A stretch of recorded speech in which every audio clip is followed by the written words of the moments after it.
Tama-tama. Magtanong tayo sa Senado na magiging impeachment court. Handa na ba sila? Ayan. Si Attorney Renato Bantug, ang Senate Secretary na sa linya natin. Attorney Renato Bantug, magandang morning! Si Ka Jerry at si Ka Tunying po ito. Magandang umaga, Ka Jerry. Magandang umaga, Ka Tunying. Opo, day 1 ngayon. Ano pong dapat asahan ng bayan, Attorney, Secretary? Ang maasahan natin ngayon ay pagkatapos po i-call to order, magaganap yung tinatawag nating entry of appearance po ng mga abogado na magkabilang panig. Pagkatapos po noon ay bibigyan sila ng pagkakataon na maghahayag na kailang mga opening statements po. Opo. So may opening statements na. Pero doon po muna sa pagko-convene ng Senado as impeachment court. Anong oras po ito at magkakaroon pa po ba ng mga debate dito among the members of the Senate impeachment court? Nakasaad po sa ating rules ng impeachment na ang paglilitis po ay magsisimula ng 2:00 ng hapon. No? Okay. Ngayon, kung magkakaroon man ng debate, magkakaroon naman ng diskusyon, yun po ay hindi pa natin alam. Malalaman po siguro natin pagbukas po ng trial mamayang 2:00. 2:00 po magkukonvene. So wala na pong pagkakataon para mag-convene muna sila bago yung trial, pagsisimula talaga ng trial, Attorney? Opo, kasi ang Kongreso ay nakasinidye ngayon, pero ang impeachment court, dahil sa kanyang constitutional duty, ay magkakaroon ng paglilitis. No? Kaya mamaya, siguro after a long while, yung mga ating mga miyembro ng Senado, miyembro ng impeachment court ay magkikita ng 2:00 ng hapon. Yun pong mga nakabinbing mga issues tulad nung pagbubuka, yung mga petition o mga motion para pabuksan yung mahiwagang box, yung mga question tungkol sa ilan ba talaga? 2/3 of 24, yung mga ganong issue.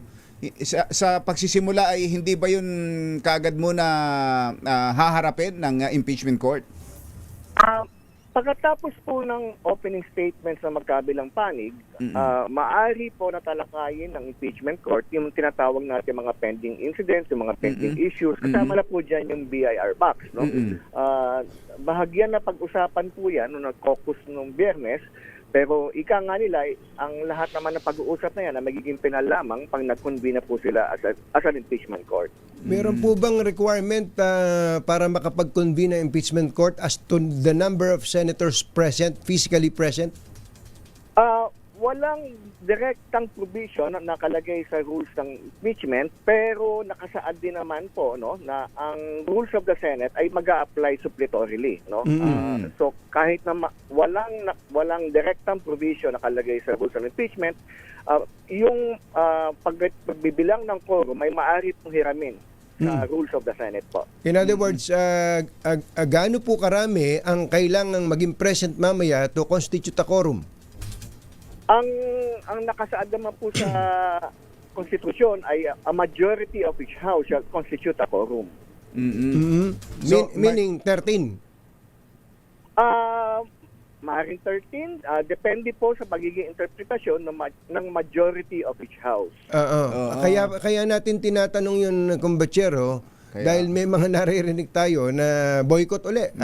Yung minority will boycott the trial. Ano pong magiging epekto nun if in case totoo po yun?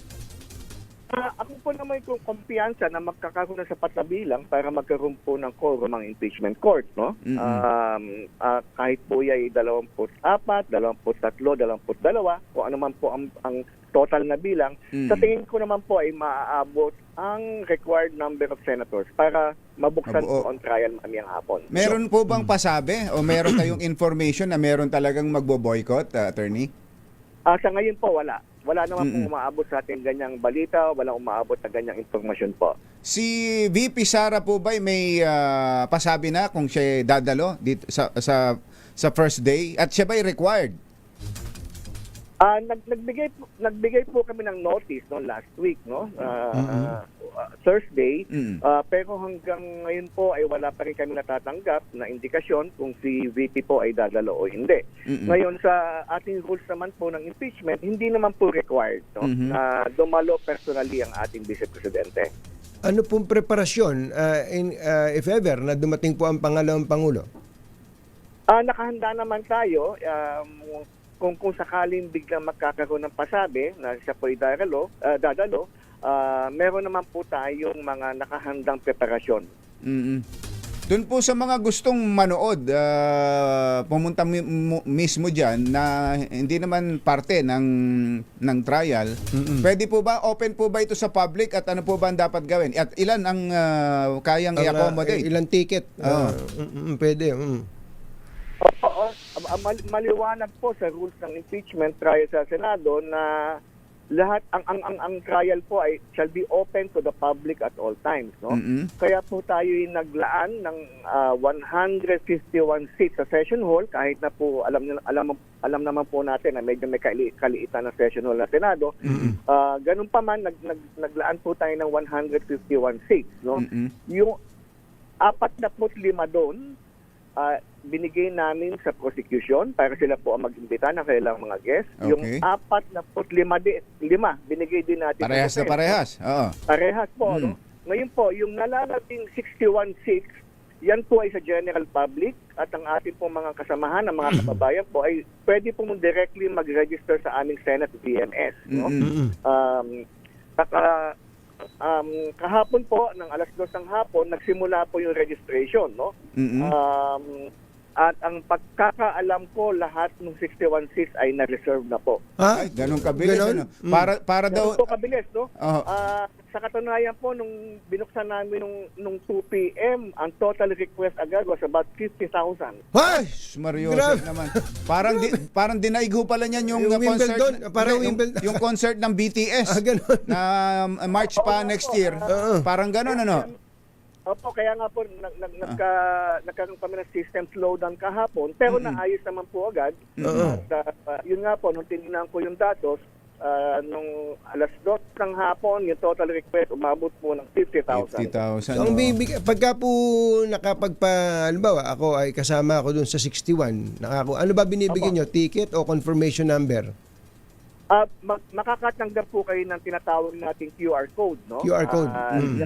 Yan po ipapakita doon sa aming guard para makapasok po sa gusali at para makapasok po sa session hall. Ito Tas po ba may ay... nakalagay na, congratulations! Ayun, ganun. Pero ito po Parang ba... kang nanalo eh.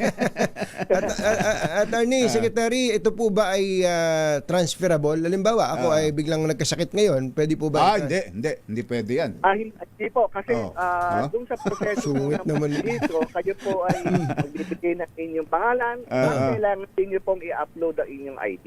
Ayun, mabuti Yan pa kayo. Alam for, niyo, for security reasons talaga yan. actually, bukod sa security reason, ang plano ko sana ibebenta ko po yung yung slot ko. Scalpel. Mabuti meron kayong ganung klase ng system na kung sino yung nag-apply dapat Alam na merong ni attorney yan, may mga magagawa niyan. enterprising eh. Baka ibenta yung slot niya, no? Anyway po. Pero sa ito po'y magiging mapapanood naman ng mga hindi makakapasok diyan. Syempre, the whole time ay mapapanood ng live sa mga television na attorney. Opo, tayo po ay mag-provide ng live feed, no? Live feed. Sa mga broadcast networks, tapos pati na rin po sa mga streaming platforms. Ilang anggulo po 'yan? 'Di ba, mayroong nakaharap doon sa podium, may nakaharap sa defense, saka sa prosecution. Ilang camera setup po ba ang inilagay nyo? Naglagay po tayo ng 6, no? Dami. Opo, para makuha natin lahat ng anggulo. As much as possible. Yun nga po, kasi medyo limitado talaga po ang espasyo, no, sa session hall ng Senate. So kami po nakiusap sa ating mga kasamahan sa media na kung maaari, kami nilang sana magbato ng live feed. No? Ayun. Hindi rin naman po pwede matakpan yung mga mag-a-assist sa ating mga senators at sa mga abogado. Kasi usually po, di ba, pa naglagay tayo ng mga tripod dyan, matatakpan na po. Tama. Oo, tsaka magulo pagka pag ganun. sa dami ba naman ng media ngayon. Kaya nga ho kami, attorney, nung sabihin ninyong meron na kayong 6 na camera dyan, hindi na namin ipapadala yung aming yung mga camera reporter namin. Ang dami pa naman naming kamerang bago dito sa Naka-ready na sana. Andiyan, paalis na sana eh. Oo, sige, hindi na natin papuntahin. Para hindi na makagulo doon sa setup sa Senado. So parang session hall. pumayag po ba yung mga media? Pumayag naman sila eventually, tayo nakiusap kasi alam din naman ng lahat kung gaano po kasikip sa session hall ng Senado. Napaglagay tayo ng sabihin mong isang camera bawat network ay talagang mapupuno po yung ating session hall at wala na pong makikita yung ating mga kasamahan na gustong manood at yung mga staff din no, na kailangan mag-assist sa kanilang mga senators. Ito mabuti na lang at naka-CND adjournment po ang Kongreso ngayon. So, ang schedule is 2 p.m. up to what time? May oras ba yan? Attorney? Sa ngayon po, sabi nga nila up to sawa. Ganon? Ganon. So, every trial day ay 2 p.m. Tutusawa. Tutusawa. But syempre po, alam naman natin, kahit pa paano, may limitasyon din ng ating katawan. I think at a certain point makakapag-develop naman po ng yung pace at yung rhythm ng trial at magiging predictable po yung oras ng pagtatapos. Ito po yung araw-araw, attorney? Lunes hanggang Miyerkules.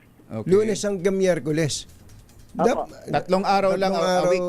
Per week. Hindi, tama din yun kasi may mga preparasyon din yan, di ba? Sa both camps. At pati na rin yung mga impeachment yung mga senator judges natin. Monday, Tuesday, Wednesday, ito before SONA may nakita akong ganong advisory attorney na before SONA puro ganon, Monday, Tuesday, Wednesday. Parang may changes after SONA. Tama po ba, attorney? May session na. Opo, pagkatapos po ng SONA, ang tentative na magiging schedule, although pwede pa itong mabago, depende sa desisyon ng ating mga senador, magiging Tuesday to Thursday naman po at 3 p.m. Tuesday, Wednesday, Thursday, 3 p.m. At 3 p.m. Opo, at 3 p.m. Paano ang session? Yun po, magiging Monday to Wednesday at 10 a.m. Sa umaga. Umaga ang legislative function ng Senado. Okay. Oo. Hindi natin maiiwasan na pagkatapos ng SONA, ilang tulog na lang yung budget naman. No? Naku, oo nga pala. No? Matrabaho. Medyo magkasabay din talaga. Kaya pala ang tagal nito. Ang trial calendar ay 92 days. Tama ba ito? Opo, kasi sabi po ng prosecution, maaaring umabot sila ng 62 trial dates. Ang defense naman, 30. So, yan po ay kakabuuan 92 trial dates. Last na lang po, na-settle na po ba yung question on whether or not Senate President Win Gatchalian will preside the trial kahit hindi siya abogado? Yung mga nabigay ko naman pong paghahanda, yung tinatawag nating senaryo no, na magaganap sa trial, ang akin naman pong sidabnit no, sa ating Senate President ay siya po yung magpe-preside. Ina-expect na siya magpe-preside. Okay. Sa security, sa labas, bahala na ho ang NCRPO dyan at ang kabuong PNP. Sa loob po ng Senate compound, dyan sa loob ng Senate building, kinailangan po bang magdagdag ng additional manpower for security, attorney? Sa loob naman po, hindi po kung meron naman pagdagdag konti lang kasi meron naman po talaga sa amin nakaantabay na mga Philippine Marines at PNP, no? Pero tama po kayo, sa labas, tumutulong naman po sa atin ang PNP, ang Pasay City Local Government, MMDA, yung mga kasamahan po natin sa trabaho, nagpahiwatig naman po na anytime handa po silang tumulong. Opo. Attorney Bantog, salamat po. Salamat po, sir. Magandang umaga po. Magba-vitamins kayo. Mabigat na trabaho to. Opo, diretso ito. Opo. Thank you. Thank you po. Good morning. Good morning. Thank you po. Attorney Renato Bantog, ang Senate Secretary.